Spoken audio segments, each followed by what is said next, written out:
जय श्री राम। भगवान श्री गणेश को प्रणाम करते हुए, माता सरस्वती को नमन करते हुए और सभी गुरुवरों का आशीर्वाद लेते हुए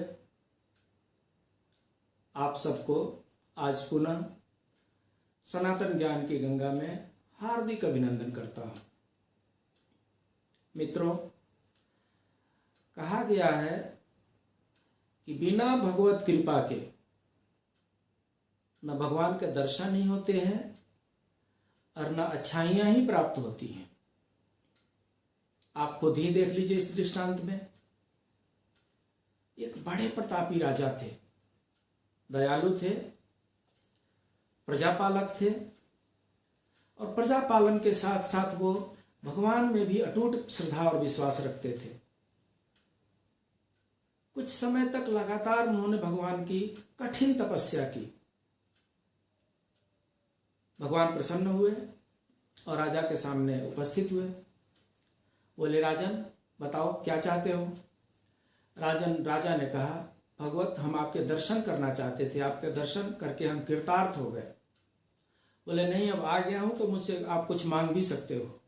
राजा ने कहा, हे भगवान, यदि आप मुझे कोई वर देना चाहते हैं तो मैं ये चाहता हूं कि जिस तरीके से आप मुझे दिखाई पड़े हैं, मुझे दर्शन दिए हैं, उसी तरीके से मेरे पति, मेरे पत्नी, मेरे बच्चों, मेरे परिवार और यहाँ तक कि मेरे पूरे राज्य के सभी प्रजा के सामने आप उपस्थित हो, उन सबको दर्शन दे। भगवान ने कहा, ये मुश्किल है, ये कठिन काम है,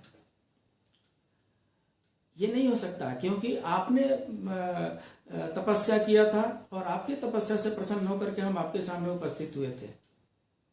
अगर आपकी प्रजा मेरा दर्शन करना चाहती है तो तपस्या करे। आपकी पत्नी और बच्चे मेरा दर्शन करना चाहते हैं तो मेरी तपस्या करे। राजा अपने जिद पर अड़े रहे। उन्होंने कहा, हे भगवान, आपने वचन दिया है कि मैं जो कुछ भी मांगूंगा उसे आप प्रदान करेंगे और मेरी हार्दिक अभिलाषा है कि जिस तरीके से आपने मुझे दर्शन दिया है, इसी तरीके से आप मेरे घर परिवार के सभी सदस्यों एवं राज्य भर के सभी प्रजा के सामने भी इसी तरीके से आप दर्शन दें। प्रभु को सब कुछ समझ में आ गया था। उन्होंने बोला, ठीक है, ऐसा कीजिए आप। यहां से वो जो 5वीं पहाड़ी दिखाई पड़ रही है, उस 5वीं पहाड़ी पर कल सुबह 8 बजे मैं उपस्थित रहूंगा। आप अपने प्रजाजनों को, जिनको जिनको मेरी दर्शन की लालसा है, उन सबको लेकर के आ जाइएगा। राजा प्रसन्न हो गए। भगवान वहां से चले गए। रात में पूरे राज्य में ढिढोरा पिटवा दिया गया कि सुबह में भगवान दर्शन देने के लिए उस पहाड़ी पर आएंगे और सभी प्रजा के लोगों को चलना है। सुनने की देर थी। प्रजा के घर वाले, उनके घर के बूढ़े, बच्चे, जवान, जिनके चलने की सामर्थ्य नहीं थी, वो रोगी, ये सारे के सारे भगवान के दर्शन के लिए उमड़ पड़े, चल पड़े। ये भगवान की माया नगरी है। दर्शन इतना आसान भी नहीं है। फिर भी देखते हैं कैसे आगे क्या क्या होता है। कुछ दूर चलने के बाद एक जगह एक छोटी सी पहाड़ी दिखाई पड़ी। तांबे के सिक्कों की पहाड़ी। 100 रुपए के तांबे के सिक्के, 500 रुपए के तांबे के सिक्के, 1000 रुपए के तांबे के सिक्के। कुछ तो जनता जो थी, कुछ जो प्रजा थी, उन्होंने सोचा भगवान का दर्शन बाद में कर लेंगे, पहले इसको ढो के ले चलते हैं।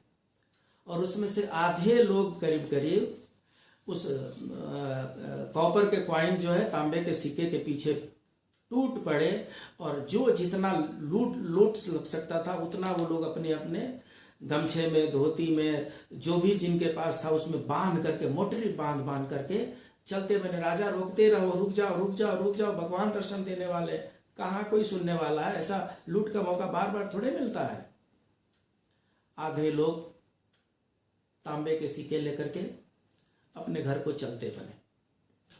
कुछ दूर चलने के बाद से एक और छोटी सी पहाड़ी दिखाई पड़ी और वो जो थी वो चांदी के सिक्कों की पहाड़ी थी। अब जिनका विश्वास तांबे के सिक्कों में नहीं डगमगाया था, उनका उनमें से कुछ का विश्वास तो चांदी के सिक्के देख करके डगमगाने लगे। उन्होंने सोचा ये तो चांदी के सिक्कों का पहाड़ है, ये मौका दोबारा नहीं मिलने वाला है। चलो भीड़ पड़े, उसमें से जो बचे थे उसमें से भी आधे लोग उसमें चल दिए और जाकर के वो चांदी के सिक्के उठाने लगे। उनके पास जो कुछ भी ढोने लायक सामान था उसमें बांध करके और लेकर के चलते बने। अब 25% जनता बच गई है। जो 25% जनता बच गई है वो वास्तव में ईमानदार है और भगवान का दर्शन करना चाहती है। थोड़े दूर आगे चलने के बाद से फिर से एक माया की पहाड़ी बनती है और वो पहाड़ी जो होती है सोने के सिक्कों का होता है। अब तो जो लोग बचे थे उनके भी धैर्य जवाब देते गए। उन्होंने तांबे के सिक्के की पहाड़ी छोड़ दी, चांदी के सिक्कों की पहाड़ी छोड़ दी। अब स्वर्ण के सिक्कों की पहाड़ी वाला कौन छोड़े? गमछा, रुमाल, पैंट, शर्ट, जिसको जहां जितना हो सका उतना उठाना शुरू किया और उठा के अपने घर के ओर प्रस्थान किए। बोले भगवान का दर्शन बाद में कर लेंगे। राजा रोकते रहे, रुक जाओ रुक जाओ, भगवान इंतजार कर रहे हैं, दर्शन देने के लिए आया है वो। कोई सुनने वाला नहीं था, चलते बने। उसके बाद से सिर्फ 2 ही आदमी बचे थे, एक राजा और एक रानी। सिर्फ 2 ही ऐसे व्यक्ति थे जो सोने की पहाड़ी पार करके आगे बढ़ गए। बाकी सब लोग स्वर्ण मुद्राएं लेकर के चले गए। जब आगे बढ़े तो एक हीरे की पहाड़ी नजर आई। अब जब हीरे की पहाड़ी नजर आई तो वहां पर रानी का ईमान डगमगाने लगा। रानी ने सोचा भगवान का दर्शन राजा कर लेंगे, मैं तो हीरे लेकर के चलती हूँ।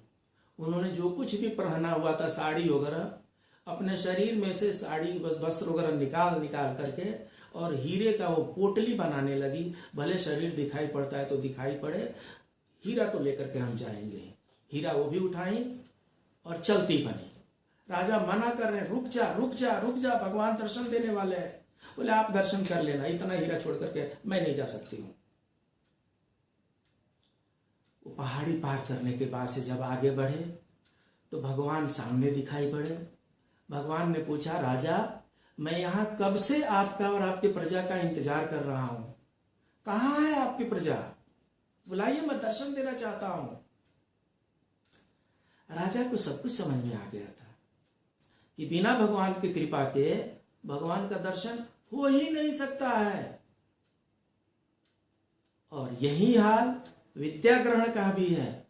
विद्या ग्रहण चाहे कितनी भी फ्री में बांटी जाए, सब कुछ 24 आवर अवेलेबल करा दिया जाए, यूट्यूब पर 24 आवर आपको ज्ञान अवेलेबल करा दिया जाए, तब भी जब तक भगवान की इच्छा नहीं होगी उसको कोई ओपन करके देखने वाला भी नहीं है, उसको कोई रिपीट करके देखने वाला भी नहीं है। उसका इंटरेस्ट तो कहीं और है।